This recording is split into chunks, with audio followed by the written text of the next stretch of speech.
जय हिंद दोस्तों, मैं नवीन शर्मा आप सभी का स्वागत करता हूं। आशा करता हूं आप सब एकदम अच्छे हैं, एकदम बेहतरीन हैं। एक बार सारे प्यारे दोस्त बताएंगे आप सब कैसे हैं। उम्मीद करूंगा एकदम बेहतरीन होंगे, एकदम शानदार होंगे। तो प्यारे बच्चे, आप सब लोग जानते हैं हमने खिलजी वंश को पढ़ना शुरू किया था कि दिल्ली सल्तनत पर ये दूसरा वंश था और इसके संस्थापक थे जलालुद्दीन खिलजी।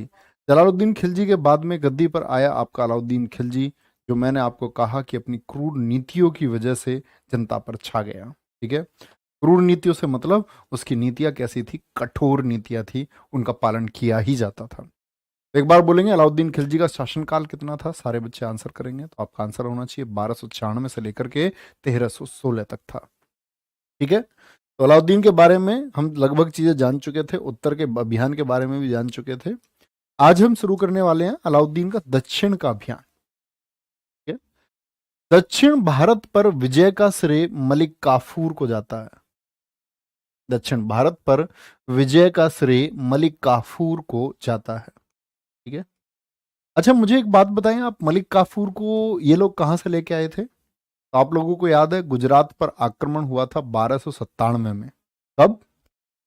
1297 में जब गुजरात पर आक्रमण हुआ, तब यहां से काफूर, जिसको 1000 दिनारी तब कहा गया, खरीदा गया। ये बात तो सभी बच्चे जानते होंगे। अब मलिक काफूर इतना विश्वास पात्र अलाउद्दीन खिलजी का बना, मैंने आपको बताया अलाउद्दीन खिलजी से प्रेम करता था एक पुरुष का, जैसे एक पुरुष से प्रेम होता है, उसी तरह का प्रेम अलाउद्दीन और आपका मलिक काफूर के बीच था।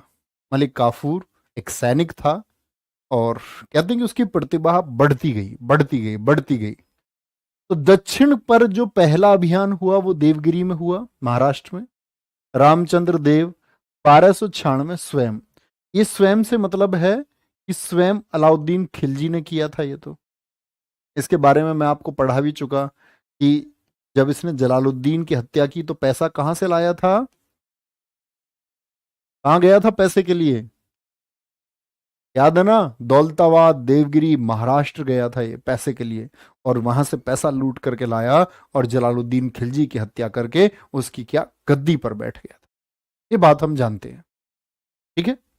तो दक्षिण भारत का पहला अभियान है, इतनी बात में कोई दिक्कत? लेकिन क्या देवगिरी पर एक ही अभियान हुआ 1296 में? नहीं प्यारे बच्चे, याद रख लेना, इस पर एक अभियान 1307 में और हुआ। तो ये जो 1307 वाला अभियान है, ये मलिक काफूर ने किया।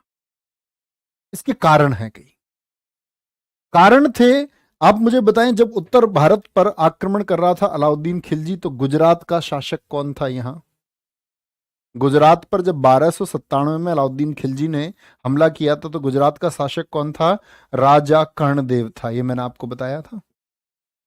तो राजा कर्णदेव मारा नहीं गया था, राजा कर्णदेव ने भाग कर के कहां पर शरण ले ली थी? रामचंद्र देव के यहां। क्योंकि रामचंद्र देव एक टैक्स दे रहा था 1296 में। जब अलाउद्दीन खिलजी ने इसको हराया तो रामचंद्र देव ने कहा, अलाउद्दीन आप दिल्ली रहें, मैं आपको टैक्स देता रहूंगा, टैक्स आपका पहुंचता रहेगा, जो पैसा आप हमसे मांगेंगे वो आपको मिलता रहेगा। तो राजा कर्णदेव ने सोचा कि भैया इसी के यहां जाना ज्यादा सेफ है, अलाउद्दीन से बचा हुआ रहूंगा, और कल को दिक्कत आएगी कुछ तो रामचंद्र देव से बुलवा दूंगा कि यार माफ करवा देना। ऐसी स्थिति थी। लेकिन इस राजा कर्णदेव की पत्नी ने किससे शादी कर ली थी? अलाउद्दीन खिलजी से। अब इसकी पत्नी का नाम तुम मुझे बता दो कि राजा कर्णदेव की पत्नी का क्या नाम था। राजा कर्णदेव की बेटी थी देवल रानी। क्या नाम है बेटी का? देवल रानी। ठीक है। तो ये कर्णदेव पर जब आक्रमण हुआ था गुजरात पर 1297 में, तब ये 6 महीने की थी देवल रानी, 1297 में। और 1307 में कितने की होगी? 10 साल की। तो इसकी पत्नी जो कर्णदेव को छोड़ चुकी थी, वो कमला देवी क्या कहती है कि अलाउद्दीन मुझको मेरी बेटी वापस चाहिए, अलाउद्दीन मुझको मेरी बेटी वापस चाहिए। एक कारण तो ये रहा। दूसरा कारण के बारे में इतिहासकार आपका बर्नी ने लिखा है प्यारे बच्चे, कि इस रामचंद्र देव ने कर देने से इनकार कर दिया। या कर देने में कोई रुकावटें आने लगी। तो ये अभियान हुआ तो 1296 वाला तो अलाउद्दीन खिलजी ने किया जब वो गद्दी पर बैठा। 1307 वाला अभियान किसने किया है? वो काफूर ने किया है। एक बार थम्स अप करें, इस बात में कभी कंफ्यूजन तो नहीं होगा ये दो अभियान क्यों हुए देवगिरी पर और किस किसने किए। तेलंगाना वारंगल, ये दक्षिण के अभियान शुरू हुए। जब तेलंगाना पर हमला हुआ तो वारंगल, वहां का शासक कौन था? प्रताप रुद्रदेव। और ये हमला कब हुआ? 1309 में हुआ, 1309 में। अब ये ऐसे ही दक्षिण जीतने नहीं चल दिया। दक्षिण को जो अलाउद्दीन खिलजी ने जीता है वो अब हेल्प करेगा इसकी रामचंद्र देव। दोनों के संबंध अच्छे हो गए। कहते हैं कि अलाउद्दीन खिलजी के आगे के साउथ को जीतने का जितना भी काम, जितनी भी हेल्प की, वो सारी हेल्प की रामचंद्र देव ने। यहां से भी एक बहुत बड़ा अमाउंट कहते हैं अलाउद्दीन खिलजी को तेलंगाना में मिलता है। यहां से अगर बात करें कि इसको 1000 हाथी, आप समझ सकते हैं अमाउंट में हाथी हमेशा दिखता है क्योंकि ये बड़ी संपत्ति होती थी। ठीक है, 7000 घोड़े, 7000 घोड़े थे। सोने की बनी हुई अपनी खुद की मूर्ति, इसकी खुद की मूर्ति प्रताप रुद्रदेव की, और उसमें आपका सोने की एक माला और उसमें लगा हुआ था कोहिनूर हीरा। खुद मलिक काफूर से नहीं मिला प्रताप चंद्रदेव, उसने बोला कि यार मैं इतनी बात समझ चुका हूं, अलाउद्दीन से डील जो है ना वो धन के बदले की जा सकती है। अलाउद्दीन को लूट का मौका दो, इसकी सोना को लूट और धन दे दो, ये डीलिंग की जा सकती है इनसे। ठीक है, तो तेलंगाना को क्या बोलते थे उस टाइम? इस एरिया को वारंगल, इसकी राजधानी हुआ करती थी प्रताप रुद्रदेव। तीसरा होयसल द्वार समुद्रम में वीर बल्लाल। और चौथा पांड्य को जीता इसने, पांड्य को, सुंदर और वीर पांड्य। तो प्यारे बच्चे, एक तो एग्जाम के पॉइंट ऑफ व्यू से ये याद रखें कि इन चारों का क्रम पूछा जाता है कि अलाउद्दीन द्वारा दक्षिण में जीते गए राज्यों का सही क्रम क्या है, यूपीपीसीएस में पूछा गया।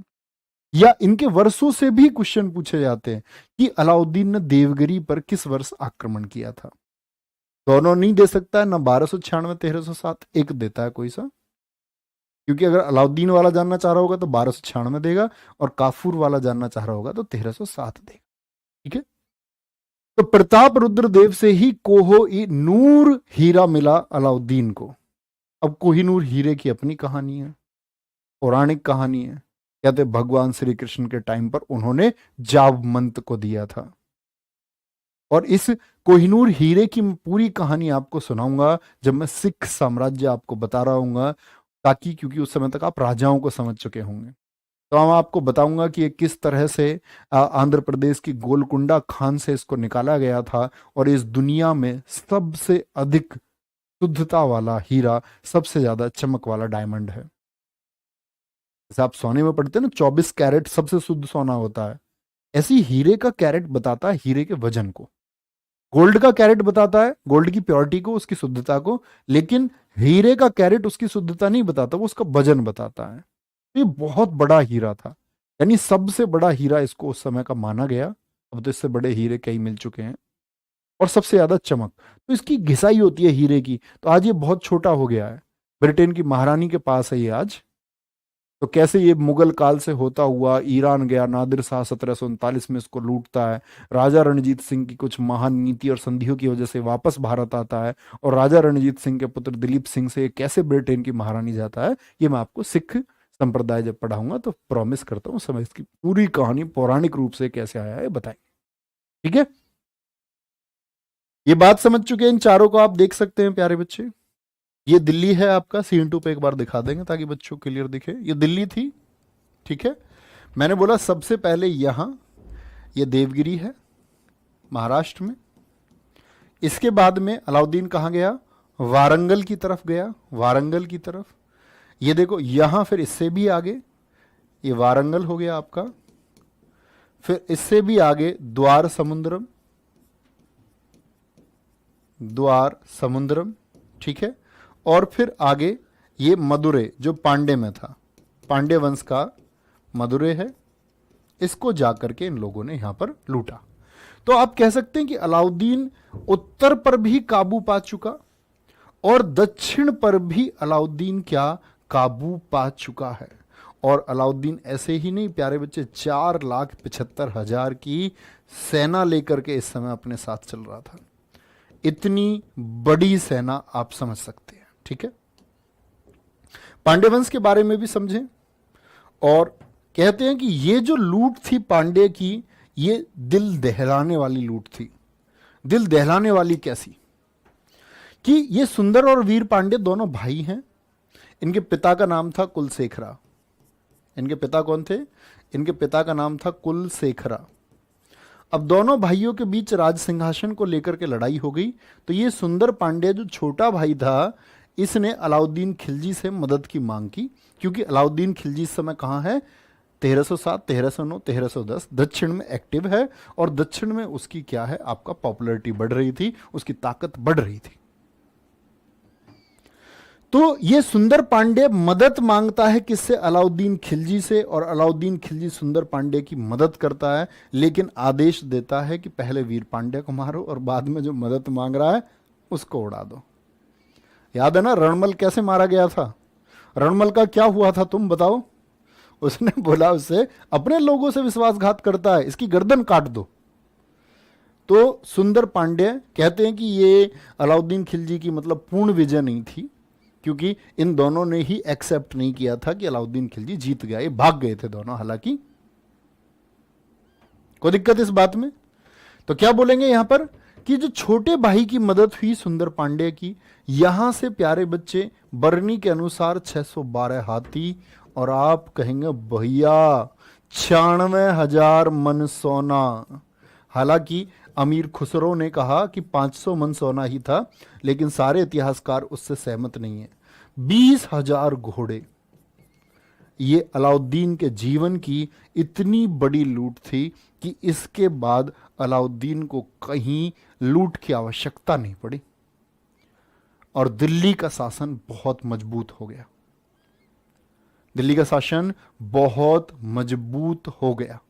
अबे सीन 2 क्यों नहीं हटा रहे हो यार नवीन? सीन 2 भाई मैप के लिए ही तो है मेरे दोस्त। पूरी क्लास में सीन 2 लगाए रखोगे? ऐसे तो मैं गायब ही रहूंगा। तुम कमेंट नहीं पढ़ते हो क्या बच्चों के? यार तुम किसी के पास मैसेज करने में लगे रहते हो। हैं फोन भी नहीं छुआ अभी, फिर क्या कर रहे हो बताओ? आप देख नहीं रहे हो? बच्चे देखो कितने सारे लिख रहे हैं, मैंने तो ध्यान नहीं दिया कमेंट्स। हटा दियो भाई, मैप वैप के लिए तो है इतनी। भाई फिर से बता देता हूँ, आपने मेरी बात सुन ली होंगी। ये छोटा भाई था, तो ये छोटा भाई था, तो छोटे भाई की मदद की अलाउद्दीन खिलजी ने।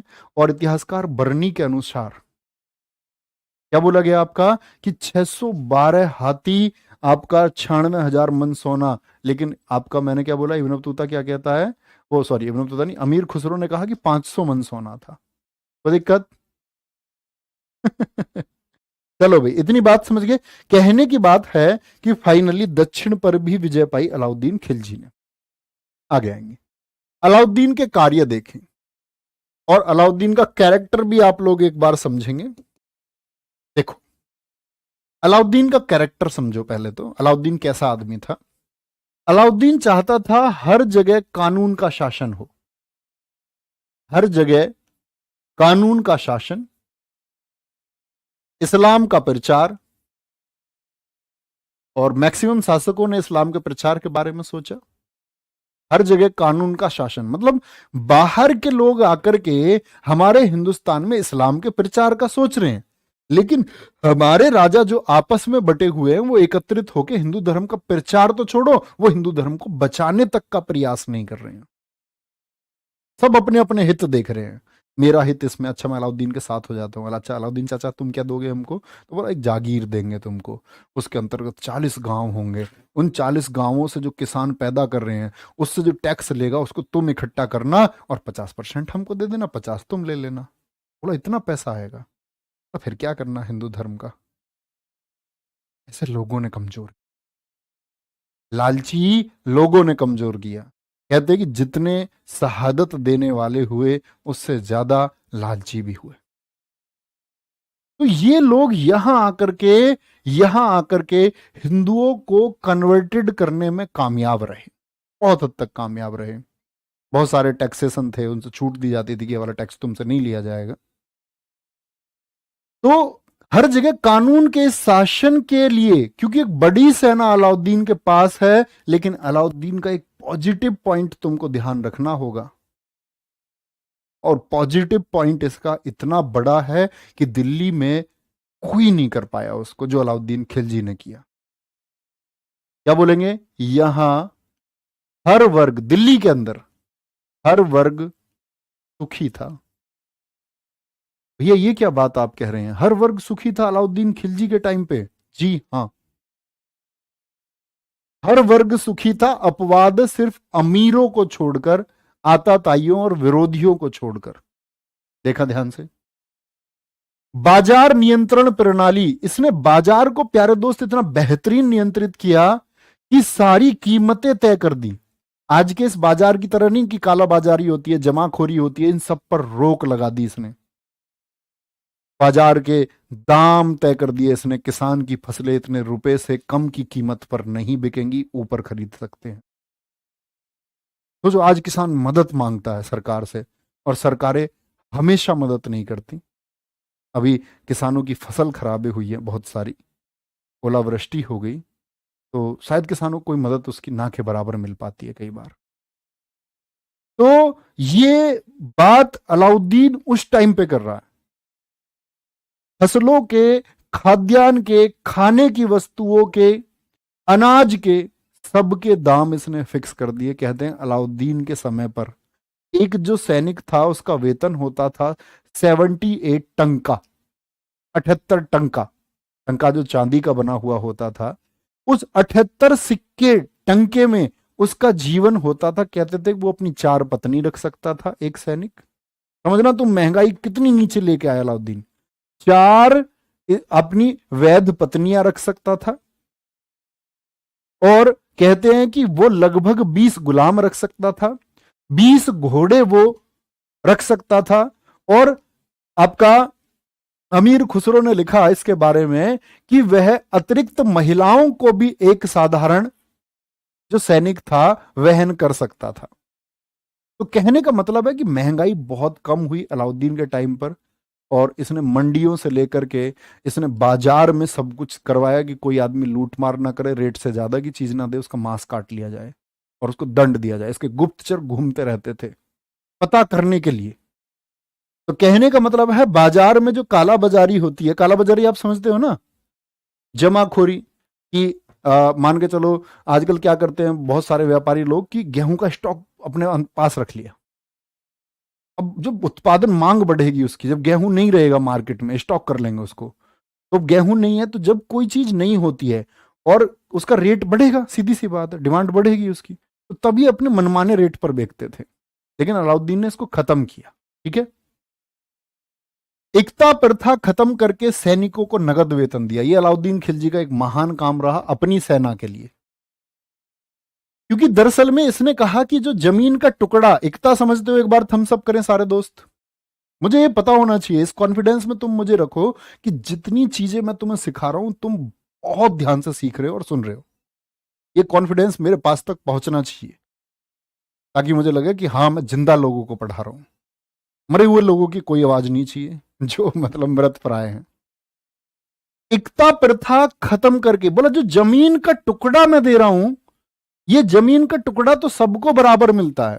अब किसी के घर में 5 लोग हैं, किसी के 6, किसी के 7, किसी के 15 लोग हैं सैनिक को जो पालने हैं, तो एक ही इस जमीन के टुकड़े को जो सबको बराबर दिया जाता है, कैसे पेट पाला जा सकता है? तो बोला मेरी सेना मेरे बच्चे हैं, इनका ख्याल मैं रखूंगा। और बोला जितने लोग होंगे उसी हिसाब से, उसी अनुपात में एक सैलरी दी जाएगी, एक नगद वेतन दिया जाएगा। तो जो पुरानी एकता प्रथा थी, अब मुझे बताओ फटाफट से एकता प्रथा किसने शुरू की थी? तो आप कहेंगे इल्तुतमिश ने शुरू की थी। उत्तर भारत में पूछे, कभी पूछा नहीं जाता, हालांकि पूछे भारत में पूछे तो इल्तुतमिश ने, और खत्म किसने की थी? अलाउद्दीन ने खत्म की थी। बाद में फिर शुरू होगी ये, फिरोज शाह तुगलक इसको फिर से शुरू करेगा। हुलिया लिखवाया सैनिकों का, बोला पहचान लिखो सैनिकों की। कभी तुमने देखा है कि ऐसे होता था कि 500 सैनिक उनके टेंट में जाके भर्ती हो गए? मानोगे? जैसे मैंने तुमसे बोला था कि अपने लोगों को भेज करके शामिल कर देते थे दूसरे की सेना में कि वहां की खबरें लेके आओ। इसने बोला कभी भी युद्ध अभियान पर जाओगे सबकी जांच होगी और ये देखो कि ये कौन कौन लोग हैं। पहचान कैसे लिखते थे? पहचान लिखते थे कि इधर ये कान के पीछे मस्सा है, कान के पीछे मस्से के हमारी सेना में 100 लोग हैं, तो बोलते थे कान के पीछे जिसके मस्सा है, मोल है, वो लोग आ जाओ 100 लोग बाहर। तो 100 लोग बाहर आ जाएंगे, गिनती होगी। अब मान के चलो कोई बच गया, कोई चुपचाप खड़ा हुआ है, बोले मैं तो हूं नहीं, तो मारा जाएगा। घोड़ा दागने की प्रथा, इसने बोला युद्ध के लिए घोड़े मजबूत चाहिए, घोड़ों को मार्क कर दो। दागने का मतलब था, जैसे आज भी ये हिंदुस्तान में गलत प्रथा चलती है। एक प्यारे बच्चे हमारे यहाँ, मैं उस चीज के लिए विनती करूंगा आप लोगों को अवेयर करना, हमारे यहाँ पशुओं को ऐसे कटोरी से, गर्म कटोरी कटोरा करके, आपने देखा होगा सांड के ऊपर ऐसे दाग लगा देते हैं और फिर उसको छोड़ देते हैं। गलत चीज है। खेत सिर्फ आपके नहीं है, खेत जानवरों के भी है, इनको भी उतना ही हक है। आप लोग जब ऐसे बोलते हैं ना कि गाय दूध नहीं दे रही है तो उसको छोड़ दिया, ये गलत चीज है। किसी ने बोला आपके घर की तरक्की होगी, बलि दे के उसको मार्क करके अंधविश्वास में उसको छोड़ दिया, ये नहीं है। आप पालो यार उनको, आप उनको पालो। तो घोड़ा दागने की प्रथा, इसने घोड़े को इसलिए मार्क कराया, इसका इंटेलिजेंस समझना कि लोग क्या करते थे कि घोड़े को, ये लोग जो जिनके पास घोड़ा होता था, ऐसा होता था, जो एक सैनिक था अलाउद्दीन खिलजी के टाइम पे, उसको मिलते थे 78 टंग का, ठीक है। और इसी रेशियो में अगर एक सैनिक है खुद वेतन कर रहा, अगर वो एक घोड़ा भी रख ले अपने पास में, एक घोड़ा और उसके पास हो, तो ये 78 गुणा 2 हो जाता है, यानी 78 रुपए। और अगर एक घोड़ा और रख ले वो अपने पास, बोले भैया अलाउद्दीन मैं एक घोड़ा और देना चाहता हूं सेना के लिए, तो 78 गुणा 3 हो जाता था। यानी घोड़े का भी उतना ही वेतन मिलता था जितना व्यक्ति का मिलता था। अब हमेशा तो युद्ध होते नहीं थे, हमेशा युद्ध होते नहीं थे, तो ये लोग क्या सोचते थे 78 तो मिल ही रहे हैं और फालतू कमा लो, तो ये लोकल सवारी ढो देते थे। ऐसे थे, बोलते 10 रुपए सवारी हल्की हो या भारी, तुगलुक तुगलुक तुगलुक तुगलुक, 10 रुपए सवारी हल्की हो या भारी, मतलब मोट क्या बोलते हैं उसको, कुछ भी बोलते हो, लेडीज सवारी पहले और जेंट सवारी बाद में, ऐसे करके ये मतलब इन घोड़ों से सवारी ढोते थे। अब कोई भी घोड़ा जब रोज सवारी ढोएगा तो वो कमजोर हो जाएगा। अलाउद्दीन ने बोला घोड़े को मार्क कर दो, अगर किसी का बेटा दिखा ना तांगे में, 10 रुपए सवारी हल्की हो भारी, बोला गर्दन काट के ले आना उसकी। तो सारे घोड़े बंद हो गए। भू राजस्व, जो जमीन किसान पैदा करता था, ठीक है, उसको इसने 1/2 कर दिया। खुम्स कर, जो लूट करके लेकर आएगा पैसा पड़ोस से, लुटेरों को ये देता था क्योंकि पड़ोस के राज्य कमजोर होते थे लूट से, तो लूट को सहारा देते थे। बोले सैनिक लूट करके लेके आएंगे तो 4/5 देना होगा, 80% देना होगा। 4/5 मीन्स 80%। 80% खुद रखेगा। दान की भूमि को इसके समय पर खालसा कहा गया। दान की जितनी भी जमीन थी उसको क्या कहा गया? खालसा कहा गया। इसने घरों पर भी हाउस टैक्स आज भी लगता है, वो इसी ने लगाया था सबसे पहले, लगा, लिख लेना इसको भी। गढ़ी कर लगाया, चराई कर, पशुओं तक पर टैक्स लगा दिया इसने। इसको सिर्फ पैसा चाहिए था, बोला दिल्ली का राजकोष पूरा भर के रहूंगा पैसे से, पैसे की कमी नहीं रहेगी। ठीक है, क्या बोलोगे? गढ़ी कर, चराई कर, ये याद रखें। चलो भाई आगे। कुछ विभाग, बहुत बढ़िया। सचिन कह रहे हैं एक टंका कितने का होता था? टंका का मतलब था प्यारे बच्चे 10 ग्राम। चांदी का टंका होता था तो 78 टंके मिल रहे हैं ना, जैसे मैंने बोला 78 टंके, तो ये 10 ग्राम का, इसका मतलब 78 780 हो गया, तो 780 ग्राम हो गया। 780 ग्राम चांदी मिलती थी उनको, और ये एनुअली था। कोई भी वेतन अगर तुमको कभी बताए ना इतिहास में, तो इसका मतलब है वो वार्षिक की बात कर रहा है, एनुअली की बात कर रहा है ना। तो 780 ग्राम चांदी मिलती थी। अब आज के हिसाब से मत देखना, उसके हिसाब से देखना, तब बहुत कीमत हुआ करती थी चांदी की। ठीक है, अब अलाउद्दीन के कुछ विभाग हैं, मोस्ट इंपोर्टेंट है ये आज एसएससी के लिए। एसएससी यहां से बहुत क्वेश्चन पूछता है दोस्त। दीवान ए विजारत, अब ये ए लिखा हुआ है ना, ए, अब बहुत जगह देखते होगे ए। कोई बच्चों ने, मेरे पास एक बच्चे का मैसेज आया, उसने पूछा भैया ए लिखा हुआ ए, इंस्टाग्राम स्टोरी मैंने बोला था ना, उसने टैग करके भेजा, बोला हर जगह ए लिखा हुआ है, इसका क्या मतलब है? कागज पे लिख के भेज रखा था उसने। ये मतलब होता है प्यारे बच्चे का, ठीक है, का।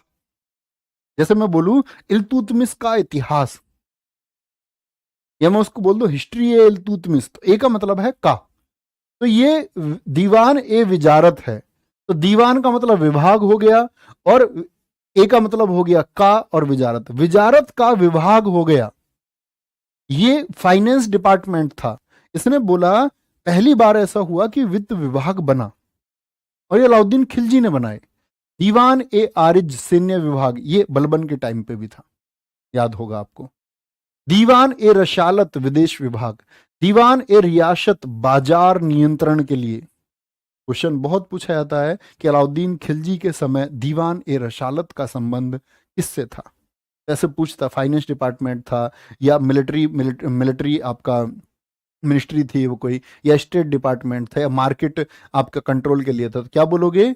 वो आपका दीवान ए रसालत विदेश विभाग था, फॉरेन डिपार्टमेंट था, स्टेट नहीं, फॉरेन, विदेश विभाग था। यानी विदेश तक संबंध रखना चाहता था कौन? आपका अलाउद्दीन खिलजी। बहुत बढ़िया, बहुत बढ़िया Arvind Kumar ji, too much thank you, ये प्यार है आपका। चलो भाई आगे आएंगे। उज्जवल कुमार जी, आप एक बेवजह की तुलना कर रहे हैं, क्या भैया खिलजी इल्तुतमिश से बेहतर शासक हुआ? आपके मन में इल्तुतमिश से ही क्यों तुलना कर रहे हैं आप इसकी? इल्तुतमिश को मैंने कहीं बताया कि उसने बहुत बड़ा साम्राज्य फैलाया? ऐसा तो मैंने कहीं नहीं बोला था। अलाउद्दीन के लिए मैंने कहा आप बलबन से तुलना करते तो ठीक होता, बोलते बलबन से महान हुआ है, नहीं हुआ। चलो भाई, मंडियों के प्रमुख को, मंडी मतलब जो मार्केट थी, उनको निगरानी में रखा गया। बाजार नियंत्रण ऐसी थोड़ी लागू हो सकता है, उसके लिए कोई आदमी चाहिए ना जो बराबर बराबर वॉच रखे। तो क्या बोलेंगे? मंडियों के प्रमुख को सहना ए मंडी कहा गया। माप तोल का जो अधिकारी था, जो देखता था कि 1 किलो तोला जा रहा है ना, तो 1 किलो ही होना चाहिए। पता चले 970 ग्राम है तो 30 ग्राम आपकी बॉडी से काट करके लिया जाएगा, और ये पता नहीं है कहां से काट लें 30 ग्राम। हाथ से काट लें, पैर से काट लें, पता नहीं कहां से काट लें। तो मतलब इसने कठोरता से लागू किया है।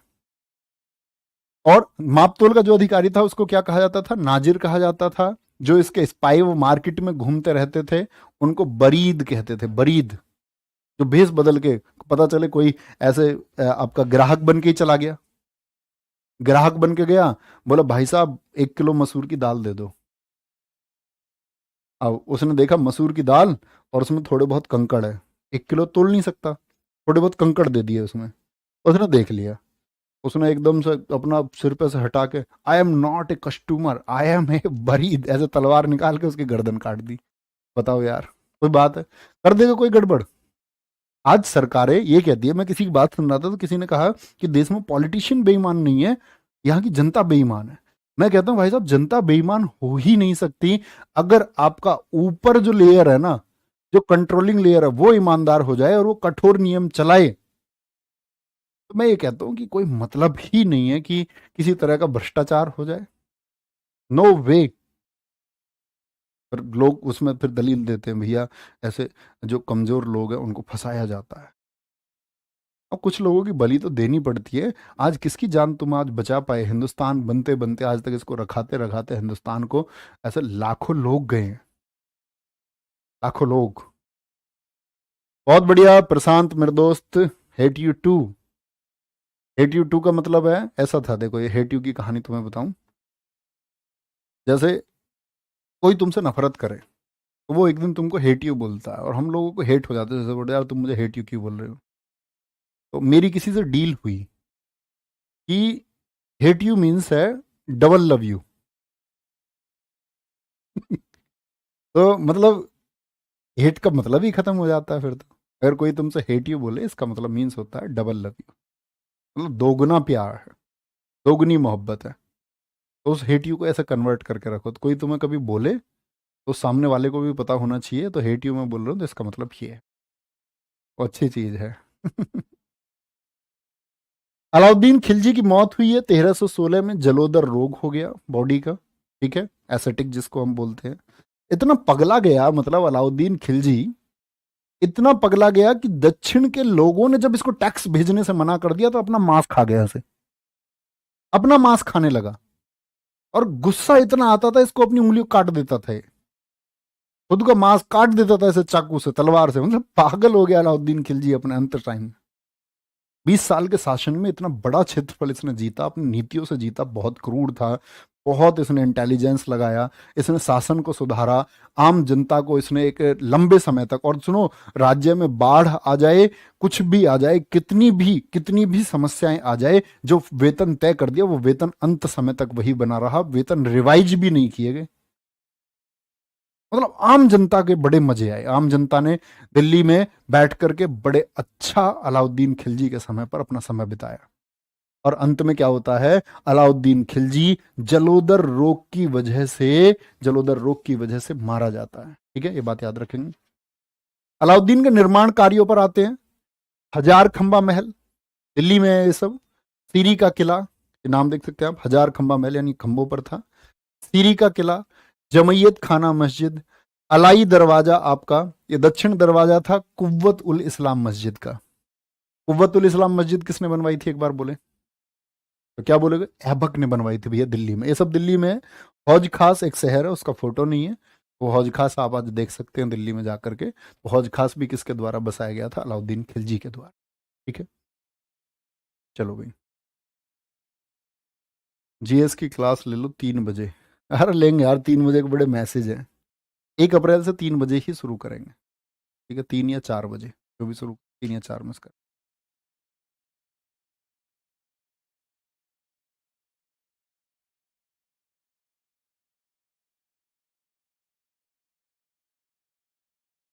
ठीक है, ठीक है।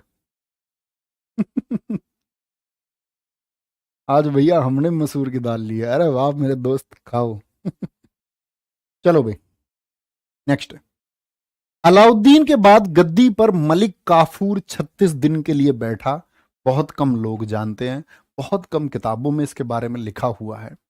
तो तुम मेरी बात सुनो कि अलाउद्दीन खिलजी ने दक्षिण की सारी जिम्मेदारी किस पर सौंप दी थी? मलिक काफूर पर। तो मलिक काफूर के अंदर भी जब उसने साउथ को कंट्रोल कर लिया, तो उसके अंदर भी ये महत्वाकांक्षा आई कि मैं दिल्ली की गद्दी पर एक दिन बैठूंगा। तो अलाउद्दीन के करीबी लोगों ने बताया कि तुमको मलिक काफूर की ताकतें कम करनी चाहिए।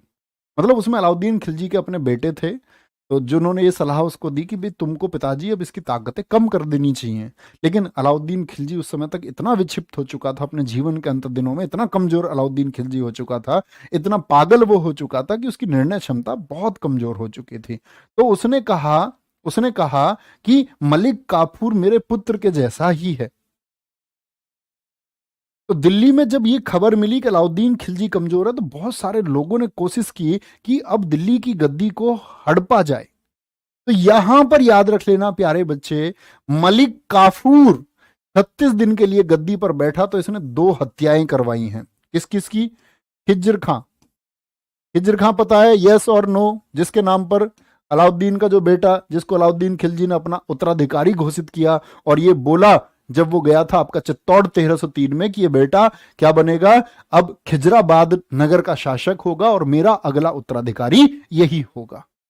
खिज्र खां और सादी खां, ये बेटे हैं अलाउद्दीन खिलजी के। कई बेटे थे, उनमें से ये 3 बेटे नाम लिखे हुए हैं, खिज्र खां, सादी खां, मुबारक शाह खिलजी। ये भी अलाउद्दीन खिलजी का बेटा है।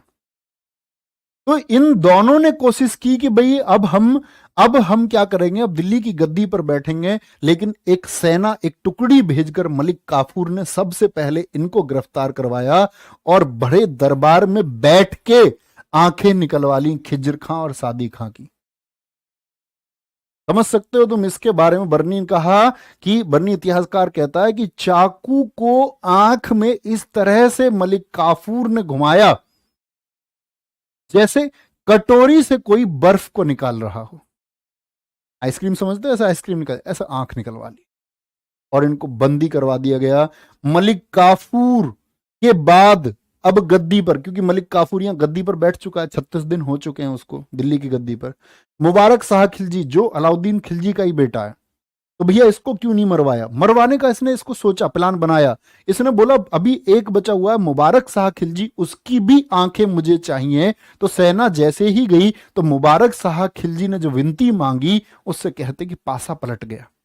इसने विनती मांगी उन लोगों से कि मैं इसका पुत्र हूं, अलाउद्दीन खिलजी का पुत्र हूं, और इस गद्दी का असली वारिस मैं हूं।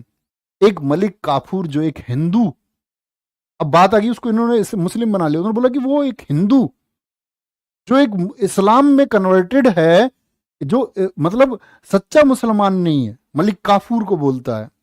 कहता है कि आप उसकी सेवारत हैं, आप मेरे सेवारत होइए, इस गद्दी का वारिस मैं हूं और मैं आपको सारी सुविधाएं दूंगा। तो इसने डील कर ली उन लोगों से जो इसको मारने आए हैं। और डील तो डील होती है, आप कहां कामयाब हो जाए। तो मुबारक शाह खिलजी, ये लोग वापस गए, उल्टा मलिक काफूर को इन लोगों ने मार दिया। तो ये मुबारक शाह खिलजी अपनी चाल से गद्दी पर आ गया, लेकिन ये बहुत ज्यादा चालाक नहीं है, ये पगला है, पगला। अब पागलपन समझना इसका क्या है?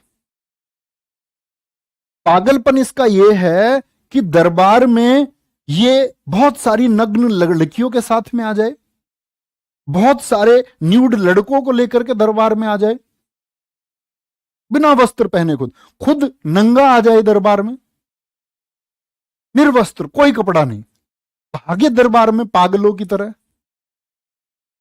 तुम सोच सकते हो तो कैसा राजा दिल्ली को मिला। और ये मुबारक हसन, जिसका नाम है खुसरो खां, खुसरो खां, ये भैया इसकी मौत का कारण बना, इसी का नाम है मुबारक शाह खिलजी का। अब इसने मुबारक शाह को मुबारक हसन ने क्यों मारा? तो इस मुबारक खिलजी ने मुबारक हसन को मुबारक हुस्न समझ लिया। वो एक लड़का है, उसको इससे कोई प्यार नहीं है, लेकिन मुबारक शाह को प्यार है मुबारक हसन से। तो उसके गले में हाथ डाल के आता है दरबार में, आओ गद्दी पे बैठेंगे, चलो। वो गद्दी बैठता, वो हाथ जोड़ता, भैया मेरे पीछे क्यों पड़ा हुआ है? ऐसा नहीं होता दो दोस्तों में एक जबरदस्ती रहता है, ये उसके पीछे है जबरदस्ती, इसको किस करता है जबरदस्ती मुबारक हसन को खुले दरबार में। कहते हैं कि मुबारक शाह मुबारक हसन को आलिंगन करता था, चुंबन करता था भरे दरबार में, जिससे वो खींचता था, उसको परेशानी होती थी। ने सोचा ऐसे नहीं मानेगा, तेरी गर्दन ही काटनी पड़ेगी, और इसने भैया इसकी गर्दन ही काट दी। तो गद्दी पर कौन आ गया? खुसरो खां। ठीक है, खुसरो खां जो इसका एक करीबी व्यक्ति था, दरबारी था, स्वयं को खलीफा घोषित करने वाला, कहने वाला दिल्ली का ये पहला सुल्तान है, ये बात याद रखें। कौन, किसकी बात कर रहा हूं मैं? ये पागल की बात कर रहा हूं मैं, पागल की। और पागल कौन है? वो मुबारक शाह खिलजी है, पगला मुबारक शाह खिलजी। और जो इधर उधर के कमेंट करेगा ना आज के बाद, उसका नाम मुबारक शाह खिलजी रख दिया जाएगा। ये नया रूट मिला है हमको। अब समझो, ये एक कॉमन फैक्टर है। मार्को पोलो एक इटली का यात्री है प्यारे बच्चे, वो अलाउद्दीन खिलजी के समय पर भारत आया। तो यात्रियों से क्वेश्चन पूछे जाते हैं, वो देखो वो बंद हो गया है स्क्रीन, कमेंट सेक्शन वाला।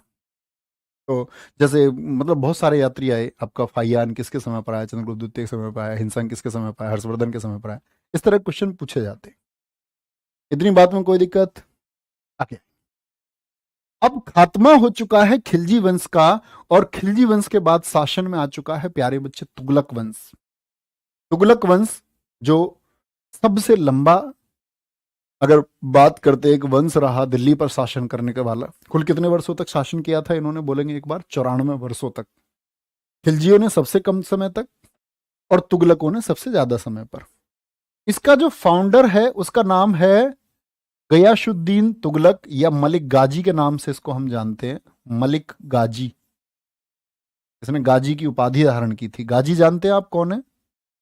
गाजी उसको कहते थे जो विधर्मी का कत्ल कर दे। विधर्मी यानी कि मान के चलो उस समय हिंदुओं का देश था, हिंदू लोग थे, प्रधान हिंदू धर्म था, तो जो हिंदुओं का कत्ल करे वो गाजी है। जो इस्लाम को ना मानने वाले का कत्ल करे, यानी विधर्मी का कत्ल करे, वो गाजी है।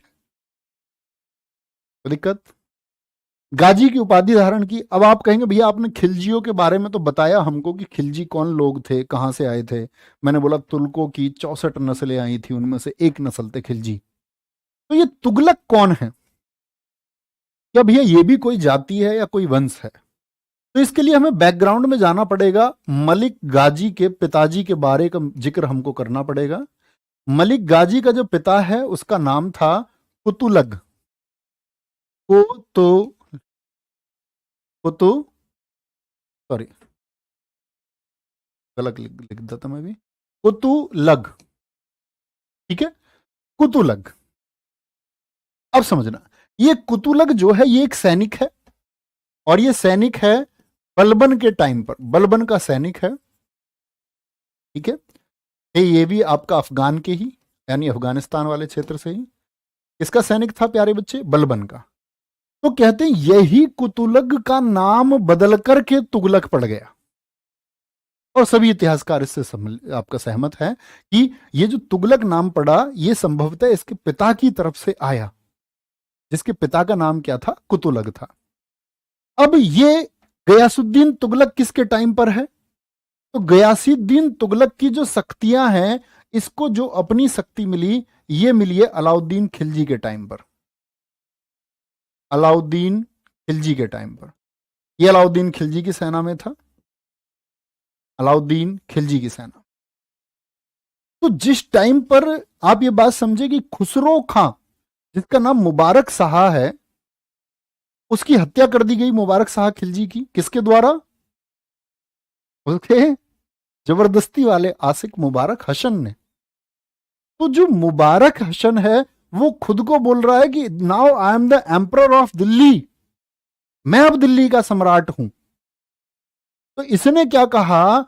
इसने जो दिल्ली के अमीर थे, अमीर का मतलब होता था, मैं बार बार इस शब्द का इस्तेमाल करता हूं, कि जो शासन के करीब रहने वाले लोग, जिनकी ताकतें राजा के बाद होती थी, उन सब लोगों का एक ग्रुप जो इस प्रयास में रहता था कि दिल्ली की गद्दी पर हमारा कंट्रोल होना चाहिए। तो अलाउद्दीन खिलजी के समय पर यह गयासुद्दीन तुगलक भी एक अमीर है, जिनको अलाई अमीर कहा जाता था। इसने बोला खुसरो खां गद्दी पर बैठना नहीं चाहिए, वो डिजर्व नहीं करता गद्दी, गद्दी पर हम बैठेंगे। तो अलाई अमीरों ने इसके स्टेटमेंट का साथ दिया, बोले गयासुद्दीन तुगलक हमारे भाई, हम तुम्हारे साथ हैं, हम तुम्हारे साथ हैं। तो खुसरो खां की हत्या करके, उसको अपदस्थ करके, यानी पोस्ट से हटा के, किसको गद्दी मिली दिल्ली की? गयासुद्दीन तुगलक को। ये बड़ी बात है, ये बात आप लोगों को पता होनी चाहिए। नहरों का निर्माण करने वाला पहला शासक है ये, मतलब किसानों के बारे में इसने सोचा, ठीक है। पुल बनवाए इसने बहुत सारे, बाग बगीचे, दिल्ली का सौंदर्यकरण कराने का प्रयास किया, साफ सफाई का ध्यान दिया। किसने? आपका ये है आपका गयासुद्दीन तुगलक। दिल्ली में तुगलकाबाद बहुत पूछा जाता है सर, बुक में 1320 से 1398 तुगलक वंश, वो प्यारे बच्चे गलत होता है। देखो ये बहुत बड़ा मिथ है एक, बहुत सारी किताबों में, और बहुत अच्छे टाइम पे एक बच्चे ने क्वेश्चन पूछा है, मैं आपको बता देता हूं। आशुतोष यादव जी समझे, मैंने आपको बताया 1320 से 1414 ये तुगलक वंश है। कुछ किताबें और बहुत सारे लोगों के अनुसार जो पढ़ाया भी जाता है और बताया भी जाता है 1320 से 98। इसका अंतर समझें दोस्त, ये इतना अंतर क्यों है भैया? इसके अंतर का मेन कॉज है प्यारे बच्चे, 1398 में भारत पर आया तैमूर लंग, और ये मैं आपको पढ़ाऊंगा, ये आप तब समझेंगे। तो लोग समझते हैं, इतिहासकार, कुछ इतिहासकारों ने लिखा है कि तैमूर लंग, जिसका ये आपका दिल्ली में बोलते हैं ना, जिसने 50,000 सर रोज दिल्ली में कटवाए, तो इस तैमूर लंग के आक्रमण के बाद में कहते हैं कि सत्ता इसके लोगों के पास रही, जबकि वो सत्य नहीं है। तैमूर लंग के अधीन ही तुगलक वंश के शासक बने रहे, इसके बारे में हम पढ़ेंगे, और वो बने रहे थे 1414 तक। तो बहुत सारे लोग इस अटैक को मान लेते हैं कि ये एक सीमा है, इसके बाद में नहीं था। तो नहीं था तो फिर कौन था ना, ये बात याद रख। भैया ये गर्दन ही क्यों काटते थे? वो इतिहास में बोलते हैं प्यारे बच्चे, गर्दन काट दी। अच्छा आपने एक बात सुनी है कि उसने उसको पीटा, तो पीटा में कभी क्या क्या पीटने में, कभी ऐसे बोलते कि उसने उसको 35 डिग्री के एंगल से ऐसे हथेली की तरफ से 3 उंगली, फिर चौथी, फिर पांचवा चाटा, 5 उंगली मिला के चाटा मारा। कॉमन वर्ड्स होते, पीटना, गर्दन काटना ऐसे। ठीक है, तो कहीं भी आपको 1398 मिलता है, उसको क्या कर लेंगे, 1414। कोई दिक्कत इस बात में? 1325 के बंगाल अभियान से लौटते समय, 1325 के बंगाल अभियान से लौटते समय लकड़ी के महल में दब करके इसकी क्या हो गई, मौत हो गई, जो कि मोहम्मद बिन तुगलक के द्वारा बनवाया गया था। ठीक है, इस बात को याद रख लेंगे। इसके द्वारा बनवाया गया था, मोहम्मद बिन तुगलक के द्वारा। दरअसल में बंगाल में विद्रोह हुआ। बंगाल के जो विद्रोह था, वहां पर जो स्थानीय शासक थे उन्होंने मदद मांगी, किससे, आपका गयासुद्दीन से। उसको हम बोलते जीएसटी। गयासुद्दीन तुगलक का नाम क्या बोलोगे, गयासुद्दीन तुगलक। सारे बच्चे बोलो एक बार, गयासुद्दीन तुगलक का नाम क्या, GST, GST, GST, GST, GST, GST. तो 1325 में कहा जाता है बंगाल। बंगाल से, अब इसके बंगाल जाने की कहानी सुन लो एक बार। कहां गया है, दिल्ली से बंगाल।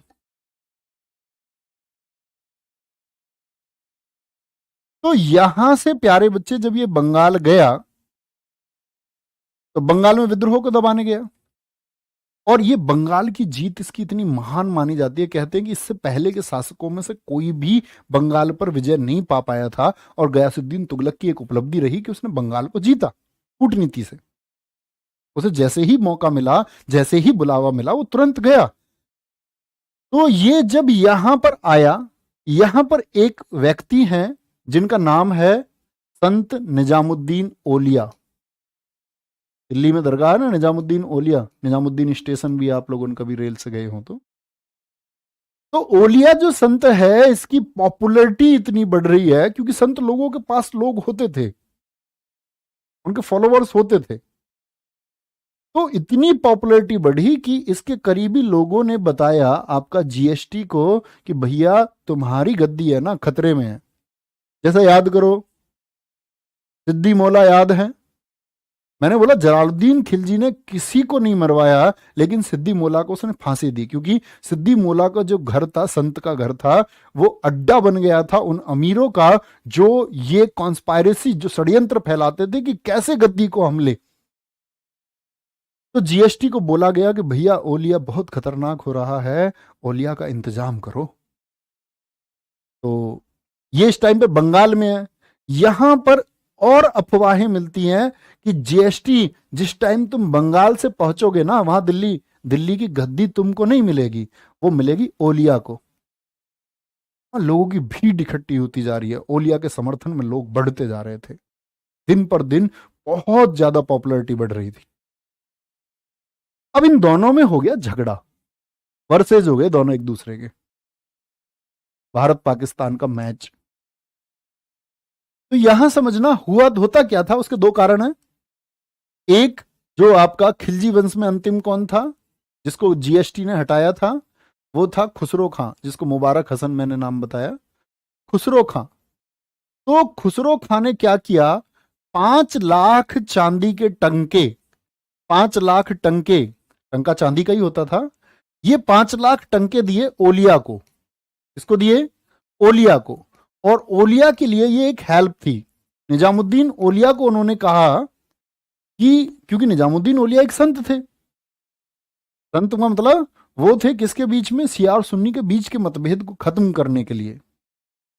तो उसने बोला ओलिया जी ये पैसे तुम्हारे हैं, इनको तुम यूज करो, इनको तुम प्रयोग करो।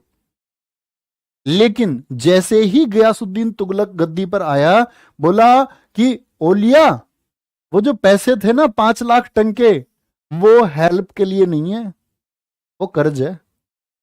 इसने बोल दिया इस पैसे को कर्जा। तो एक दीवार तो इसकी वजह से आई, बोले 5 लाख वापस देने पड़ेंगे, वो दिल्ली सरकार का कर्जा है, तुम्हारे नहीं है वो, अभी सोच रहे हो हेल्प है। एक तो ये कैंसिल कर दिया। ठीक है, बहुत बढ़िया। राज प्रताप जी कह रहे हैं सर क्या इनकी माता हिंदू थी?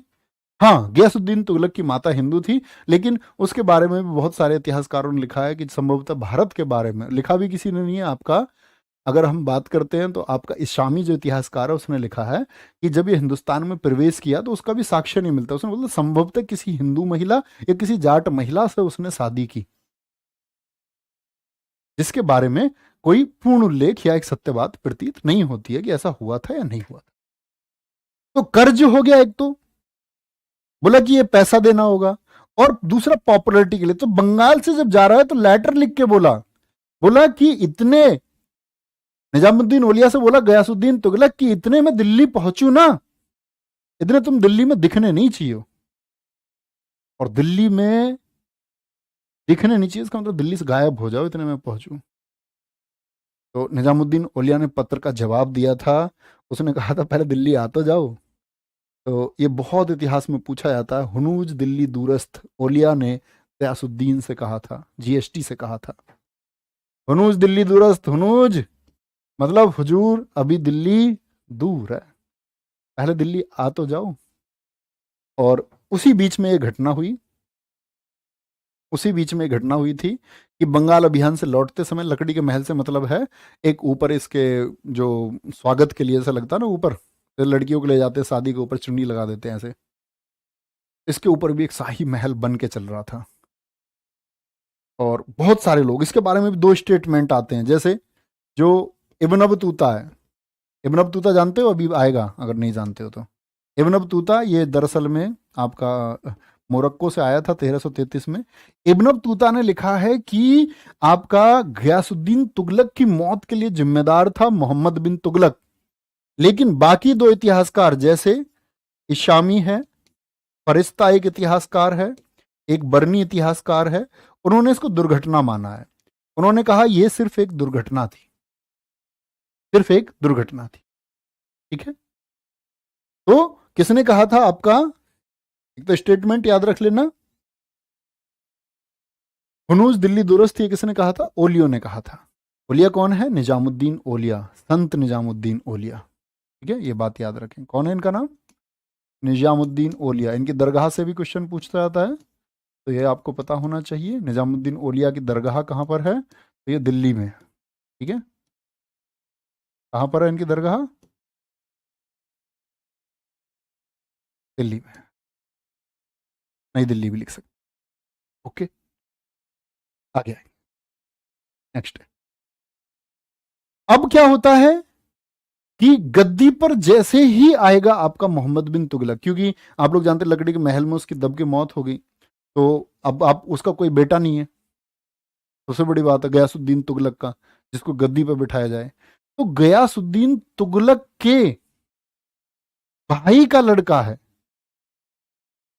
कौन, आपका मोहम्मद बिन तुगलक, इसके भाई रज्जब का पुत्र है। ठीक है, सबसे शिक्षित शासक, रक्त पिपासु, शिक्षित का मतलब सबसे पढ़ा लिखा था। पढ़े लिखे में प्यारे बच्चे कैटेगरी उस टाइम क्या होती थी कि अभी पीएचडी की डिग्री मिलती थी उस टाइम, तो उस टाइम डिग्री होती थी प्यारे बच्चे, किसको एस्ट्रोनॉमी का ज्ञान है, खगोल के बारे में कोई कितना जानता है, औषधियों के बारे में, दवाइयों के बारे में कौन कितना जानता है, तर्क शास्त्र, रीजनिंग किसकी कैसी है, किसी चीज का कितना जल्दी कितना सटीक जवाब कोई देता है। ठीक है, गणित के बारे में, कैलकुलेशंस के बारे में उसका ज्ञान कैसा है, ये बात आपको पता होनी चाहिए। तो और एमबीटी का शासनकाल बहुत इंपॉर्टेंट है, बहुत परीक्षाओं में पूछा गया है। तो गयासुद्दीन तुगलक क्या बोलोगे, जीएसटी रहा 1320 से 25, जीएसटी, और फिर आता है एमबीटी, मोहम्मद बिन तुगलक, क्या नाम है, मोहम्मद बिन तुगलक। तो क्या मैंने बोला, खगोल, गणित, औषधि, बहुत इंटेलिजेंट था। और जब इसको गद्दी मिली ना, पैसा बहुत है, राजकोष भरा हुआ मिला है इसको, क्योंकि अलाउद्दीन खिलजी के टाइम पे बहुत पैसा था दिल्ली के पास में, तुरंत सत्ता परिवर्तन हुआ था कुछ ही वर्षों में, और कुछ ही वर्षों में गयासुद्दीन तुगलक ने कोई ऐसा खर्चा किया नहीं। ठीक है, तो मोहम्मद बिन तुगलक को सब कुछ मिला, फुलफिल मिला, पढ़ा लिखा ही है। अब तुम समझना, जिसको तुम कहते हो ना किस्मत खराब, भैया किस्मत खराब क्या होती है। अब लोग जैसे बहुत सारे कहते हैं कि भैया ये बताओ आप किस्मत में मानते या नहीं मानते, मेहनत बड़ी होती है कि किस्मत बड़ी होती है, तो तुम समझना आप, तो इसके पास सारे संसाधन है, पैसा है, इंटेलिजेंट ये है, रक्त पिपासु। तो प्यारे बच्चे, मेहनत हमेशा से बड़ी रही है और रहेगी भी। किस्मत का अपना एक रोल है, वो होता है नहीं होता मैं उसके बारे में ना जानता, ना कोई और जानता है। कोई इसके बारे में अगर व्याख्या करने का प्रयास करे तो वो भी नहीं जानता। रक्त पिपासु इसको इसलिए कहते हैं क्योंकि ये एक जिद्दी शासक है। जो विचार इसके मन में आ गया ये उसको पूरा करना ही चाहता है, चाहे किसी भी कीमत पर हो। तो रक्त पिपासु यानी कि खून पीने वाला। और इसकी मौत पर एक कथन लिखा है बदायूनी ने। उसने लिखा आपका, सॉरी बदायूनी बोल रहा हूं, इसकी मौत पर फरिश्ता ने एक कथन लिखा है। फरिश्ता ने कहा कि जब ये मरा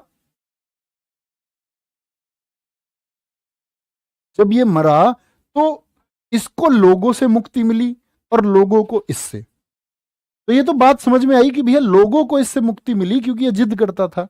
इसको लोगों से कैसे मुक्ति मिली? तो ये जिद ऐसे ही नहीं करता था, ये जिद करता था सही चीज के लिए।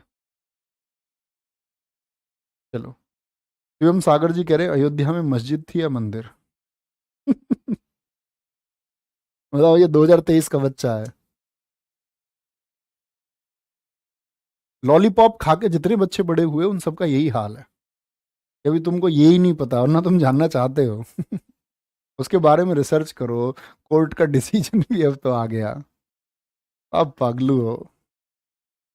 हिंदुस्तान में आप एक बात बताओ, जर्नल सी बात है। इस्लाम धर्म मोहम्मद साहब का जन्म 507 में हुआ, सन 507 में, 632 में मृत्यु हुई उनकी। तो इस्लाम कुल मिलाकर के 1500 वर्ष पुराना है, तो बना तो कहीं और यहीं से होगा ना। 1500 साल पुराना है तो हिंदुस्तान में आके लोग अगर कन्वर्टेड हुए तो ये हिंदू लोग ही तो थे पहले। तो इतना तो कॉमन सेंस होता है। चलो, अब पगलू ऐसे क्वेश्चन क्यों पूछते हो? आगे आएंगे। और उसके बारे में कोर्ट का डिसीजन है। और सबसे बड़ी बात है कि इसके बारे में मतलब कुछ भी बात करना, लोग इसको सांप्रदायिक मानते हैं या कुछ अपने तरीके से समझते होंगे, लेकिन मेरा जो मानना, मेरा थॉट प्रोसेस ये है कि अगर सब लोग ईमानदारी से साथ रहें और सच से ईमानदारी से साथ रहें तो सबका साथ रहने से सबका विकास होता है। लेकिन किसी एक की नीति साथ रहने की है और किसी दूसरे की नीति साथ रहने की नहीं है, और वो कोई भी हो, तो चीजें बेकार होती। तो हमेशा सब लोग एक साथ हो सकते हैं, उसका एक ही एजेंडा है प्यारे बच्चे, भारत माता। कभी भी आप जातियों में बट करके, धर्म में बट करके कभी एक हो ही नहीं सकते। सब एक एक पहचान से हो सकते हैं, वो पहचान भारत माता है। और अपनी पहचान के लिए संघर्ष करना चाहिए। मैं कहता हूं कि जो इस भारत माता को एक्सेप्ट नहीं करता, दिल से नहीं मानता, निकाल देना चाहिए। इसलिए कोई जगह नहीं होनी चाहिए। ये देखेंगे। लेकिन आज है, बहुत सारी चीजें हैं। आज कॉन्स्टिट्यूशन है, संविधान है। लोग बड़ा आदर्शवादी बात करते हैं अपने बचाव में, संविधान की फॉलो कोई नहीं करता। ना के बराबर लोग फॉलो करते हैं इस देश में, लेकिन जब बात आती है तो बात सब कर लेते हैं उसकी। ठीक है, यहां देखेंगे ध्यान से। सबसे शिक्षित शासक रक्त पिपासु भी कहलाया, अन्य नाम है। और अभी मैं बहुत सारी चीजें आपको बताऊं, अभी इस्लाम के बारे में आप नहीं जानते हैं कि कैसे बना। जैसे बहुत सारे लोगों को ये मिथ है कि क्या कुछ कबीले पहले भी थे। हाँ, कुछ लोग पहले भी थे। ऐसा नहीं था कि मोहम्मद साहब ने एकदम से नई शिक्षाएं दी। मोहम्मद साहब लड़े मूर्ति पूजा के लिए, उनके कबीले के लिए। मैं आपको इस्लाम पढ़ाऊंगा तो उस समय मैं बताऊंगा वो चीजें कि उन्होंने उसको आधुनिक रूप कैसे दिया। पुराने कबीलों की शिक्षाओं का जहाँ उनका जन्म हुआ, तो वहाँ के जो लोग थे उनकी मान्यताओं को उन्होंने कैसे तोड़ा, कैसे संघर्ष किया, उसके बारे में हम बात करें। ठीक है, प्रॉमिस। सर, एकता और इक्तादार क्या है? बच्चे समझा चुका। एकता जिसको मिलती थी उसको इक्तादार बोलते थे। एकता जमीन का टुकड़ा होता था। इसका अन्य नाम है मलिक फखरुद्दीन। बचपन का नाम बहुत बार पूछा जाता है। मलिक फखरुद्दीन किसका नाम था? जूना खां और उलूग खां। ठीक है, ये बात याद रख लेना। ये उलूग खां जो इसकी उपाधि है, ये उपाधि इसको दी थी किसने? GST ने। अब मोहम्मद बिन तुगलक के बारे में कुछ अगर हम बात करें, इसकी पर्सनल व्यक्तित्व के बारे में, तो तो इसके बारे में कोई सरकारी रिकॉर्ड नहीं है। सारे इतिहासकार मानते हैं सबसे कम किसी के बारे में जानने को है तो वो मोहम्मद बिन तुगलक के बारे में जानने को है। और मोहम्मद बिन तुगलक के बारे में जानने को इतना कम है कि जो इसकी आत्मकथा है, जो इसने खुद लिखी, वो भी अल्प मालूम पड़ती है। तो ये बेचारा हमेशा करना अच्छा चाहेगा, बुरा होगा, करना क्या अच्छा चाहेगा, क्या इंटेलिजेंस रहेगा, वो मैं आपको समझाऊंगा।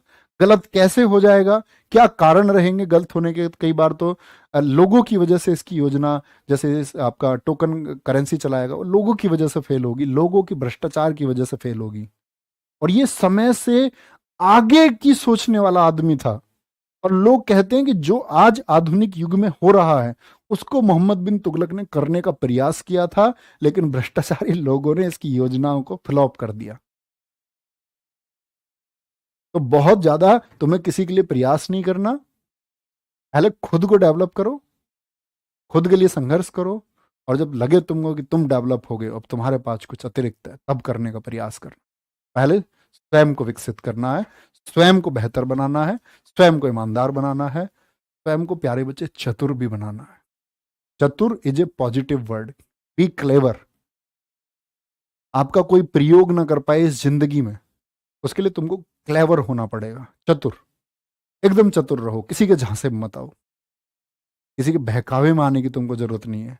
कोई तुमको कुछ सपने दिखा रहा है, बिल्कुल मत मानो, क्योंकि भविष्य में क्या होगा इसका पता नहीं है, ना तुम्हें ना किसी और को। कोई तुमसे झूठे वादे कर रहा है, तो उन झूठे वादों के चक्कर में आपका समय खराब हो रहा है। तो सबसे इंपॉर्टेंट बात है आपका टाइम। तो इसको हमेशा अपनी टेबल पे रख के रखो, और टेबल पे सामने सिर्फ 2 सेंटेंस लिखना, ये बोलना क्या मैं अपने समय का सही प्रयोग कर रहा हूं, और नीचे लिख दो हाँ या नहीं। क्या जो तुम मैसेजिंग कर रहे हो ना, कुछ नहीं है, सब भाग जाते हैं एक टाइम पे। कुछ लोग बचते हैं चंद, वो तुम्हारी पढ़ाई के टाइम पे बने रहेंगे, वो कल तुमको वहीं मिलेंगे। जो तुम्हारा तो है वो हमेशा बना रहेगा तुम्हारा। क्या मैं अपना टाइम वेस्ट कर रहा हूं? बस इस बात का जवाब खुद से पूछते रहो।